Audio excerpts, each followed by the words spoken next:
आणि अशा चुकीच्या कारवाया कोणाच्या तर बोलण्यावरून सांगण्यावरून होणार असतील तर आम्हाला पण विचार करावा लागेल। नमस्कार, अमोल कीर्तीकर ठाकरे गटात आहेत तर वडील गजानन कीर्तीकर शिंदे गटात। मात्र आता गजानन कीर्तीकर यांनी आपले पुत्र अमोल कीर्तीकर यांची बाजू घेतल्यामुळे वाद सुरू झालाय।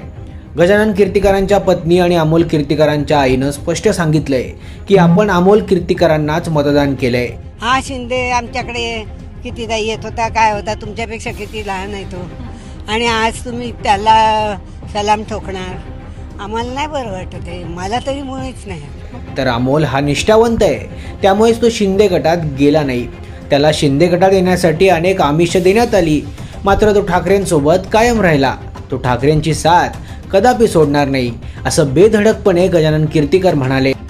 त्यावरूनच शिंदे गटानं हे प्रकरण समितीकडे वर्ग केलं असून आता गजानन कीर्तीकर यांच्यावर कारवाईचे संकेत दिलेत। गजानन कीर्तीकरांवरून भाजपनेही निशाणा साधलाय। महायुतीचा धर्म गजानन कीर्तीकरांनी पाळला नाही असं प्रवीण दरेकर म्हणाले। आता कारवाईबद्दल शिंदे गटानं पक्षांतर्गत ठरवावं हेही दरेकरांचं म्हणणं आहे।